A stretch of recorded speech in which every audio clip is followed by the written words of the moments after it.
अब की बार वाले कहाँ गए अभी? बार बार वहाँ हमले हो रहे, इसके बावजूद अब की बार वाले वहाँ जा नहीं रहे हैं। कल परसों मोहन जी भागवत उन्होंने भी कहा कि मणिपुर जल रहा है। 1 साल के बाद, खैर उन्होंने कहा तो सही, क्या अब भी प्रधानमंत्री वहां नहीं जाएंगे, गृह मंत्री वहां नहीं जाएंगे? कश्मीर तो उन्होंने पूरे चुनाव प्रचार दरमियान एक बड़ा प्रचार किया था, 370 आर्टिकल हमने निकाला।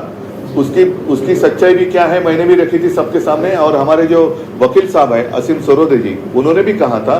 खैर वो बात अभी नहीं करेंगे, लेकिन क्या फर्क पड़ा है कश्मीर में?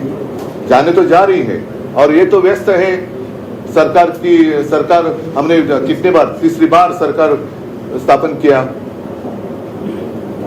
तो तीसरी बार स्थापन किया जरूर, लेकिन आपने अभी क्या कि पिछले कितने दिन में तीसरी बार हमला हुआ?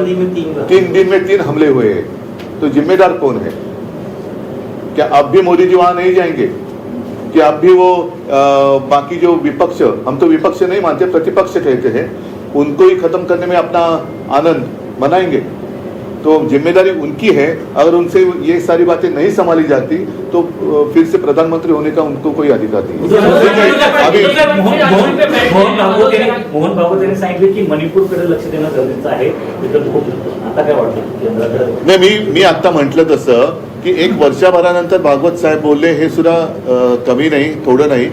वर्षभरानंतर मणिपूर जळते, त्याच्या झळा त्यांच्या कार्यालयापर्यंत पोहोचल्या किंवा त्या बातम्या आल्या, ही त्यांची जर का संदेशवाहक यंत्रणा असेल 1-1 वर्ष लावणारी, तर त्यांनी ती सुधारली पाहिजे।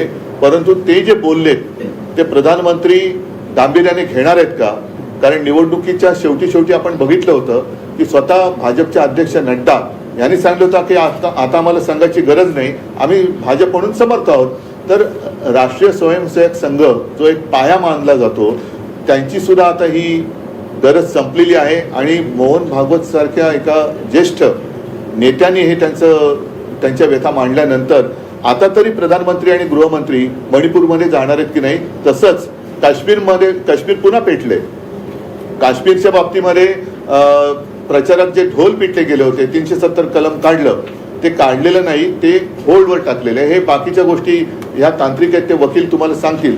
पण सातत्याने जेव्हा शपथविधीचे हे सगळे समारंभ सुरू आहेत, काल परवाकडे मोदीजीने घेतला, चंद्राबाबूंनी घेतली शपथ, पण तिथे लोकांचे जीव जात आहेत, मध्ये तर आपल्या सिक्युरिटी फोर्सेसवरती हल्ले झाले। आता तरी तुम्ही लक्ष देणार आहात की नाही? का तुमचेच तुम्ही ढोल आणि तुमचे रेकॉर्ड प्रस्थापित करण्याच्या मागे लागणार आहात?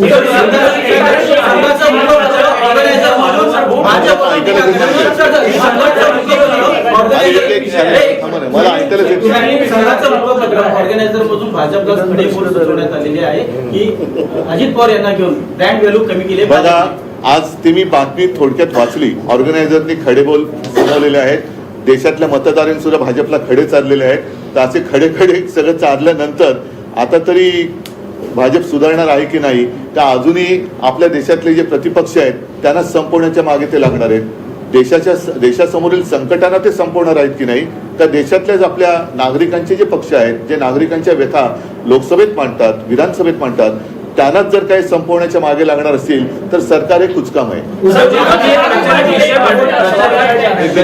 प्रचारात इंडिया आघाडी सतत एक मुद्दा मांडत होती की मोदी तिसऱ्यांदा पंतप्रधान होणार नाही, पण मोदी तिसऱ्यांदा पंतप्रधान झाले, त्यांचं मंत्रिमंडळी स्थापन झालेलं आहे, एनडीए सरकार आहे।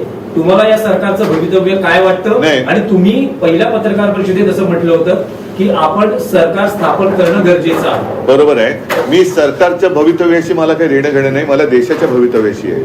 आणि असं चित्रविचित्र याच्याबद्दल मी माझ्या 19 जूनच्या शिवसेनेचा जो वर्धापन दिन आहे त्याच्या बाबतीत मला काय बोलायचं ते मी मनमोकळं बोलेन, पण मला सरकारच्या भवितव्याशी देणं घेणं नाही, मला देशाच्या भवितव्याची काळजी आहे।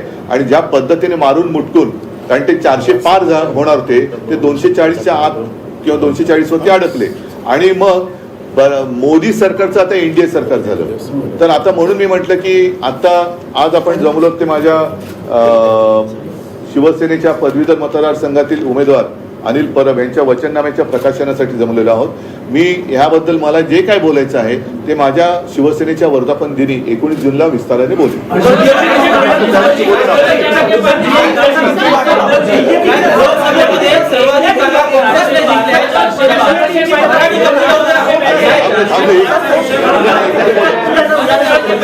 एक क्या मैं